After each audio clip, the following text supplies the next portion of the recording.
The Smooth Breakfast presents the headlines, the stories, Oh, the so loud. in-depth analysis of national current affairs. Freshly pressed on Smooth 98.1.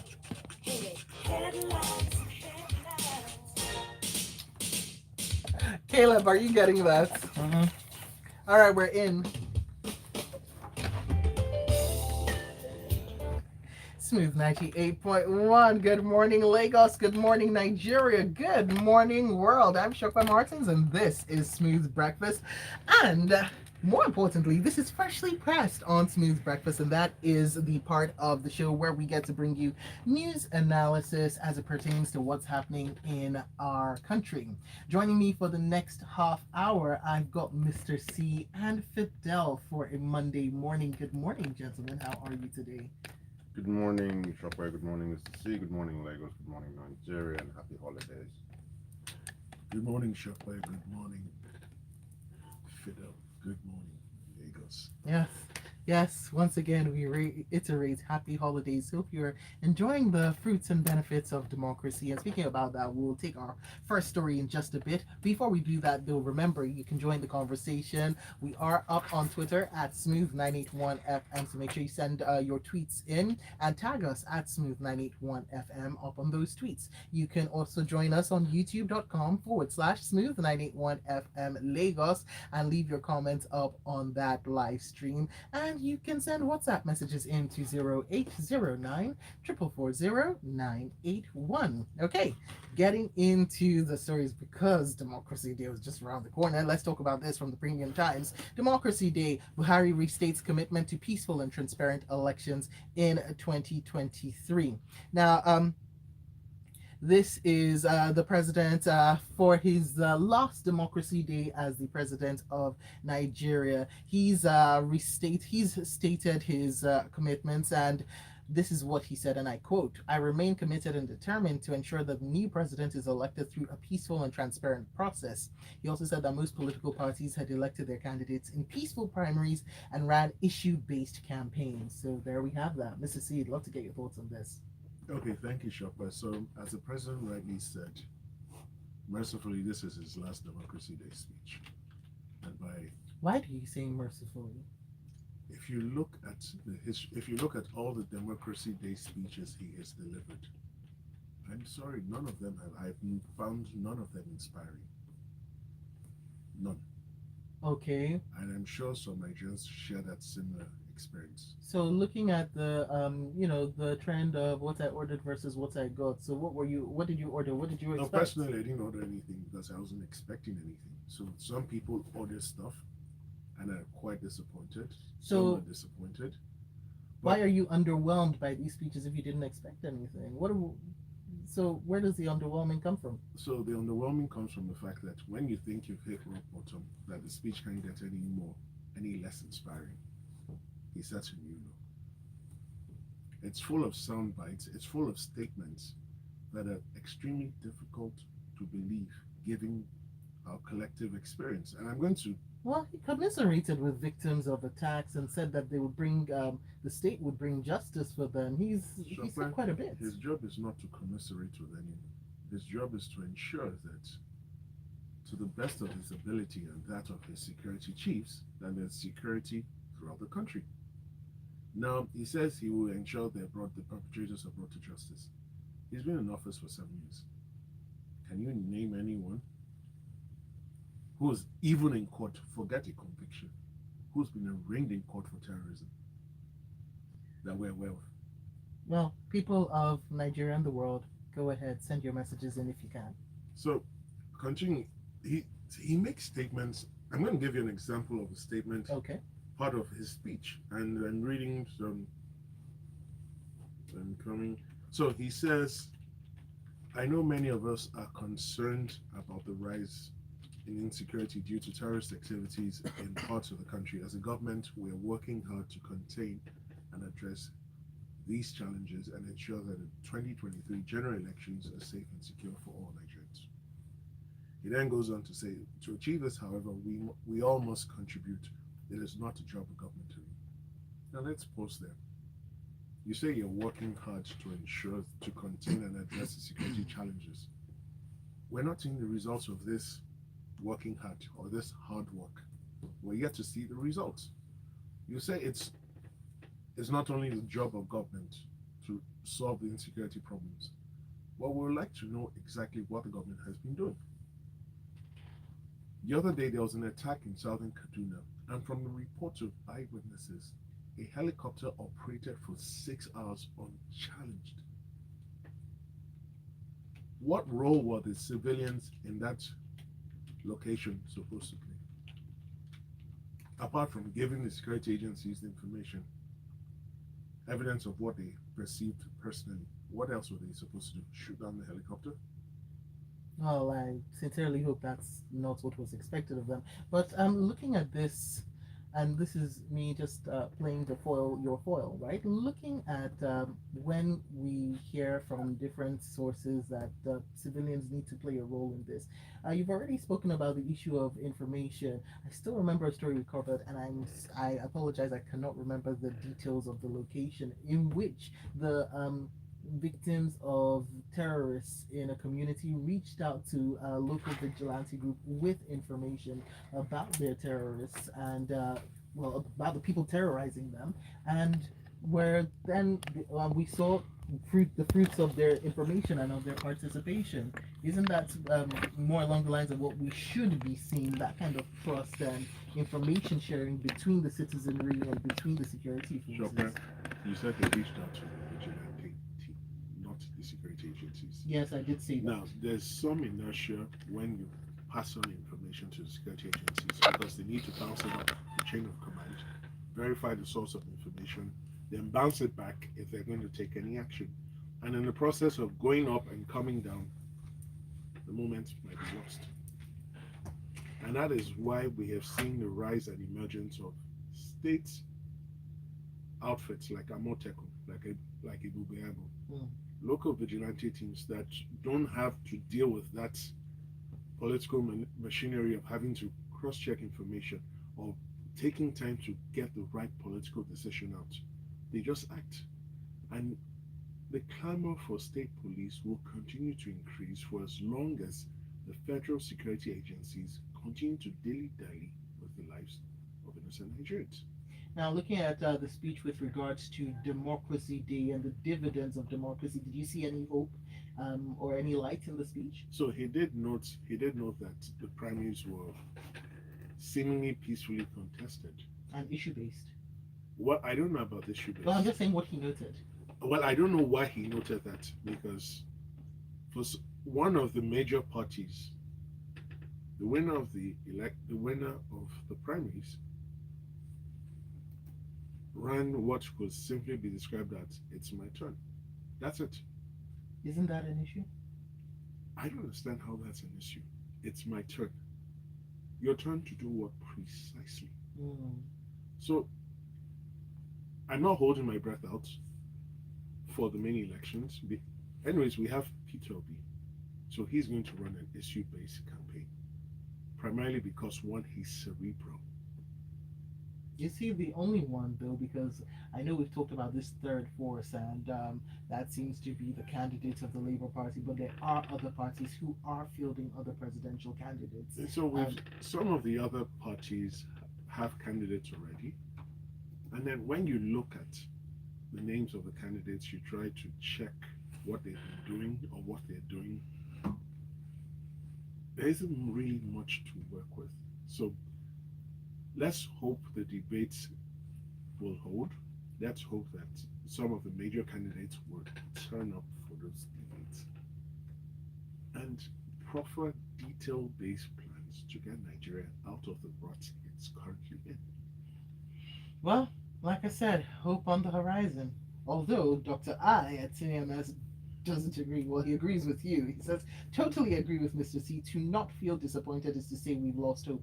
I have hope that the next regime would be better. I don't listen to his speeches anymore. May all the victims of terrorism get justice. Austin from Satellite says about the president's speech on Democracy Day, his actions were always different from his speeches. Didn't the president tell Nigerians that he was for everybody and not for nobody? But we've seen that that doesn't seem to be the case. Oz Benito says it beats my imagination when the same people who are part of the military cabal, the truncated democracy, are now the same set of people now enjoying and also defining the policies of democracy currently.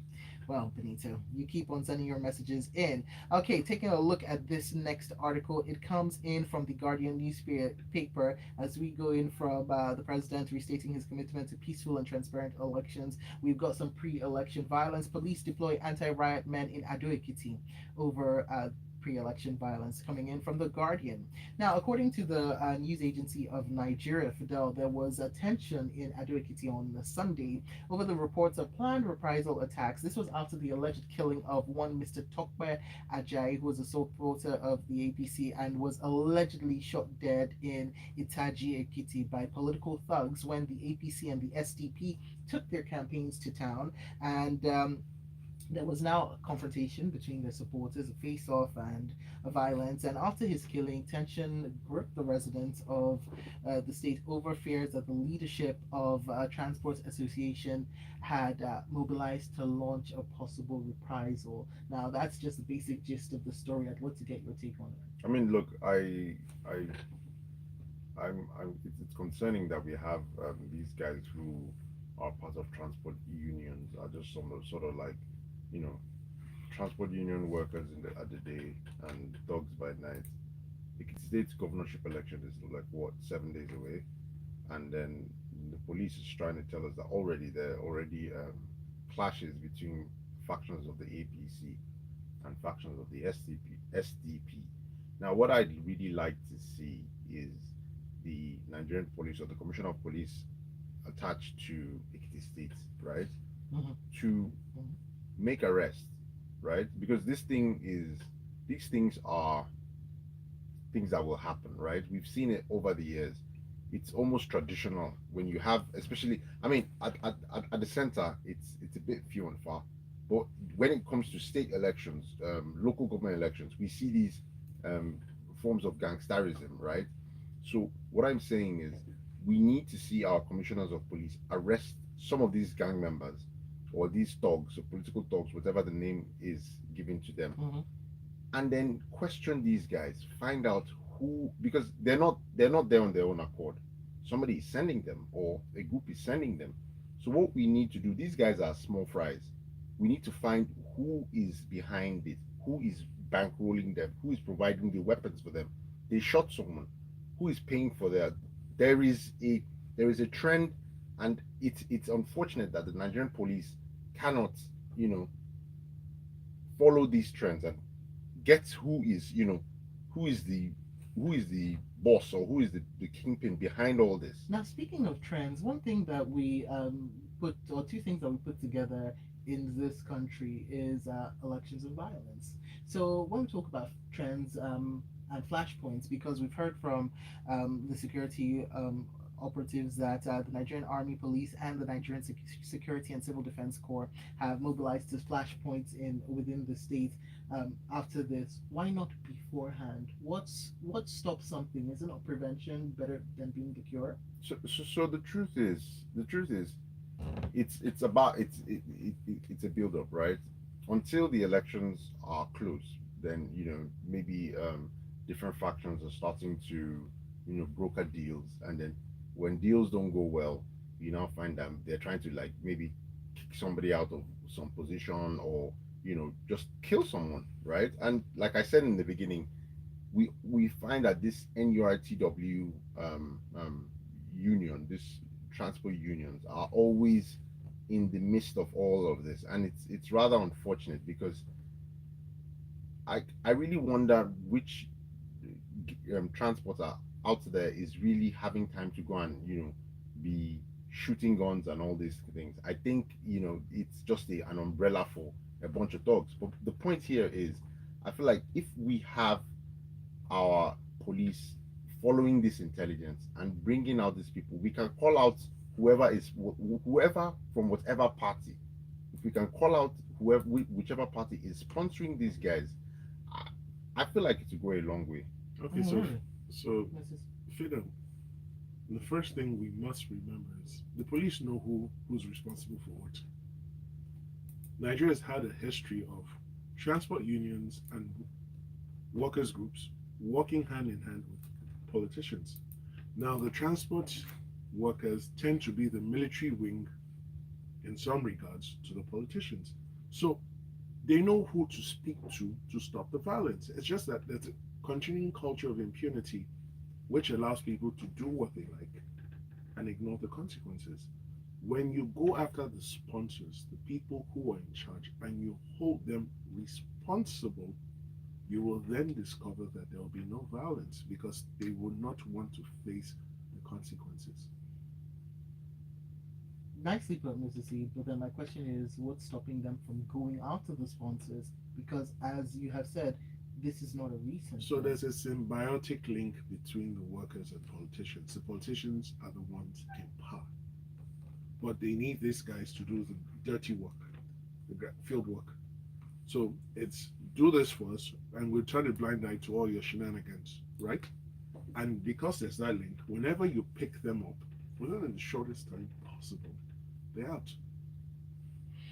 Well, we need to move on now to this next story in from The Guardian. Dramas. INEC rejects Akpabio as Akwa Ibom APC senatorial candidate. The state APC chairman, Stephen Ntukbeko, saying that he was directed by the party at the national level to carry out a rerun over alleged infractions, with the resident electoral commissioner of Akwa Ibom State, Mike Igini, saying that the commission would only recognize the winner of the primaries that had been monitored by INEC. Mr. C.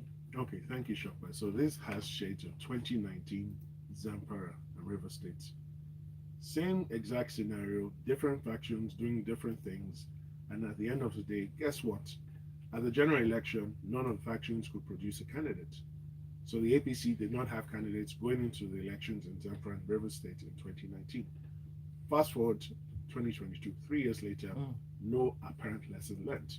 What does that say? APC has a culture of impunity that is not being addressed. Now, how do you have a primary where INEC is not represented? And then you purport to present any individual emerging from that primary as a candidate. How does that happen? You're not a new party that we can say you don't know the rules or you don't know the conventions. You do know the rules, you do know the conventions, but you just believe you cannot be bothered. And then, so remember the APC primaries that just held. Akwa Ibom didn't have any delegates because there was a court order. There is some serious problem with the Akwa Ibom state chapter of the APC. And if they do not resolve it quickly, they will suffer the same fate the River State APC and the Zamfara State APC suffered in 2019, which is they will be unable to field any candidates for any elective position. Right. That is quite interesting. I'm not going to speak to the candidate who first ran for president, who first contested for president, then stepped down to run for senate. That shows, is the candidate at the heart of it all. It just shows the seriousness attached. You can't be in two different places. You must be stable. You must have a singular focus. Mrs. C, right before the show, you said something when we were discussing the rationale behind presidential bids and whatnot, and going into positions of authority. What was it that you said? They're in it primarily to get power. So why, if that is your train of thought, I'm just wondering what you would have expected from. No, but this speaks to complete confusion, because even if you want power, you must identify the type of power you want to get, and then focus all of your attention and energies towards getting it. Not be all over the place. Today you're running for president, tomorrow you're running for senate. Well, we've got your messages coming in, so let me take this one in from Jerry up on WhatsApp. Jerry saying, okay, the definition of insanity: if you keep doing the same thing and expect a different results, but if you keep saying the same thing and no action is called, what is that? If you expect anything more from the president, then it goes back. It could be likened to if a dog bites you once, The dog is mad, but if it does it a second time, well, be warned, says Jerry. And Idimapuza from Surulere says Nigerians will continue to witness killings and abductions until the authorities begin to arrest, prosecute, and jail those who are responsible for these atrocities. May God help Nigeria. And let me get this one in. Yemi from Marina says, wow, the politics don't choke is a rare thing to hear Mr. C stuttering on these stories. He says, may the force be with us all.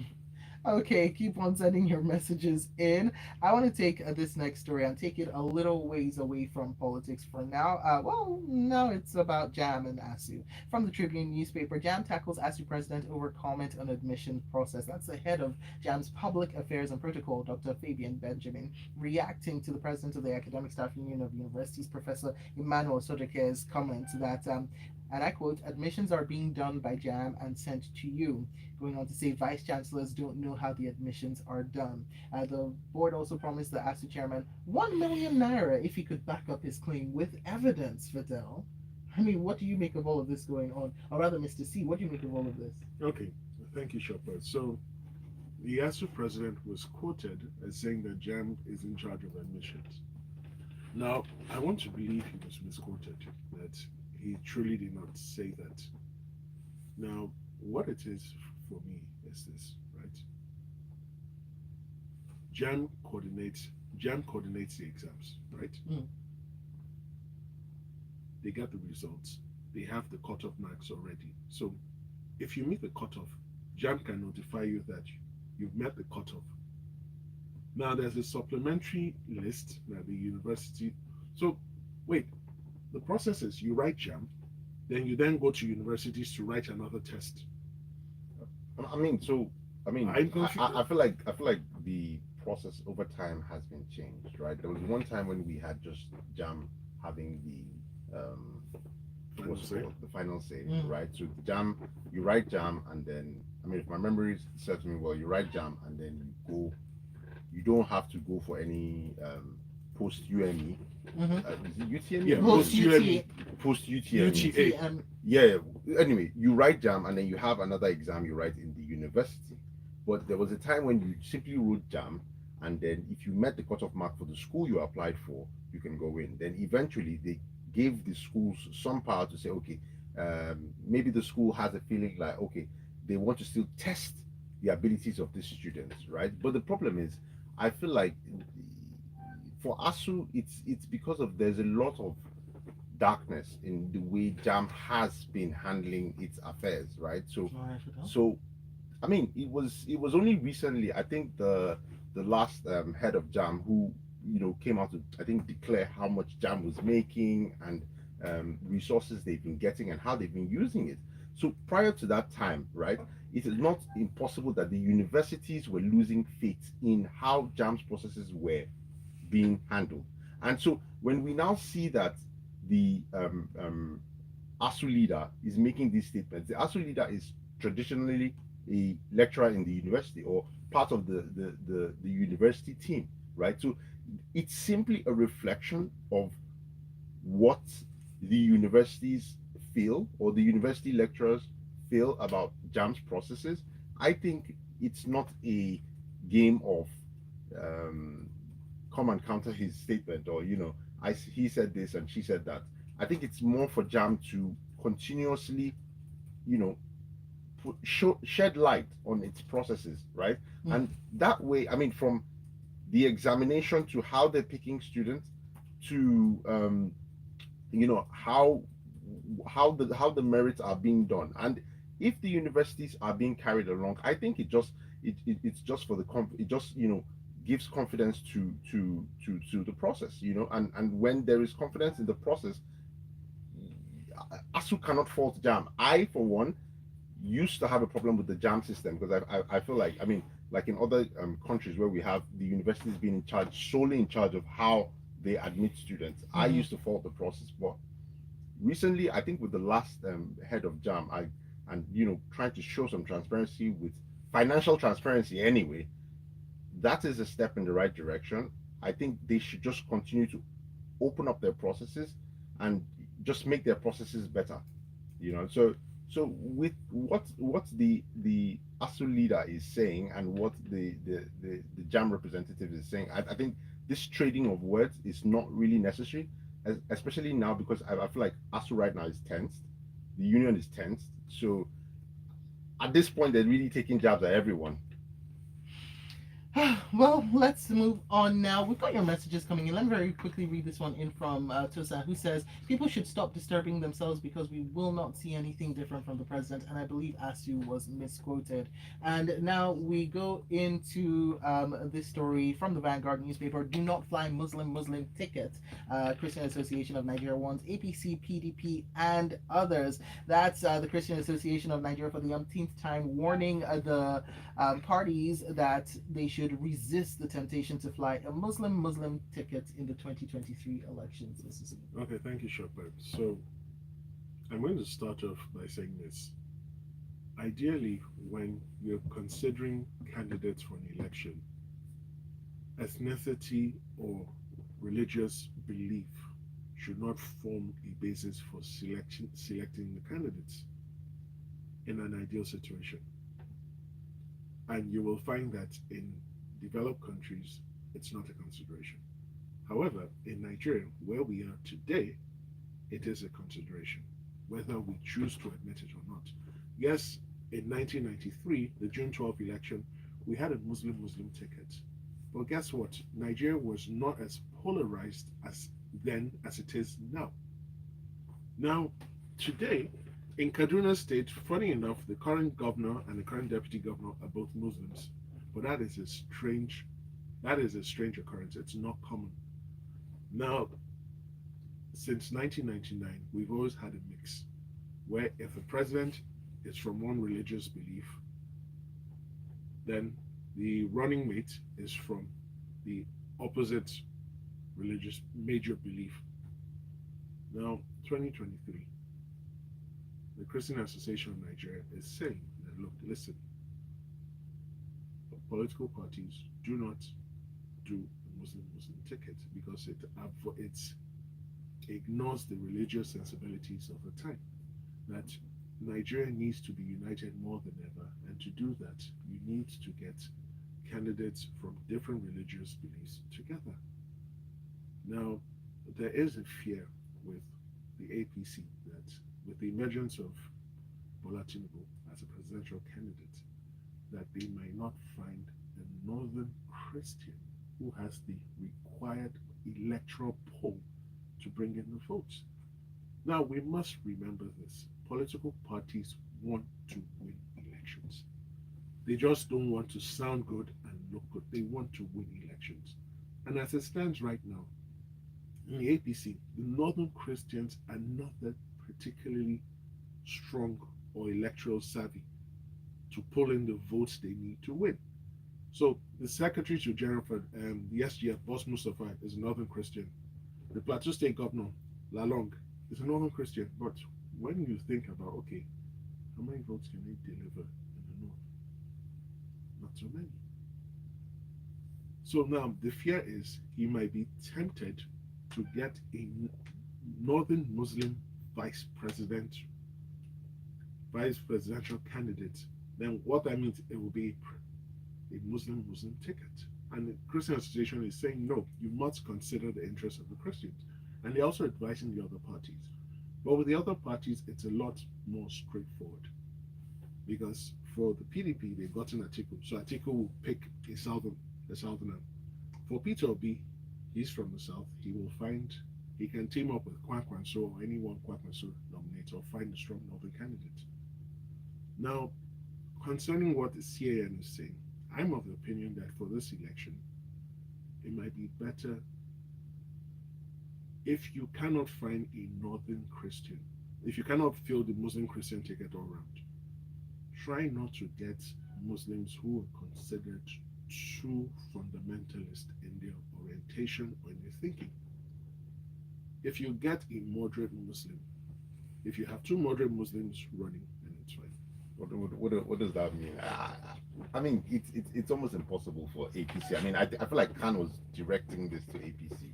But my question is, I mean, I agree with Khan to some extent, right? What would how would the Muslim association feel if it was a Christian ticket on maybe APC side or PDP? But my question to Khan is this: if APC puts a Muslim ticket, what are they going to do? Questions, and your answers go up on social media. Ask the questions, give your opinions, and direct them to us and to our analysts. We are at Smooth981 FM on Twitter, and you can find our analysts on Twitter, Instagram, wherever. Find them. Fidel is at Izotene up on Twitter and Instagram, and Mr. C is at Monsieur C. If you'd like their handles on both platforms, just find us at Smooth981 FM. We've tweeted about them. And that's all for Freshly Pressed for this morning. Coming up, it's sports inside the locker room at 8:15. The headlines. What is Khan going to The do? stories. Because, like you said, The news. it's a no-brainer. There's no Christian Muslim and there's no Christian Northerner in APC that has the clout that Tinubu needs. Freshly So pressed. if Tinubu now says, okay, fine, we're going to go to the what's this man, this Cardinal man, this Cardinal governor, People, what is Khan going to do about it? What are they going to do about it?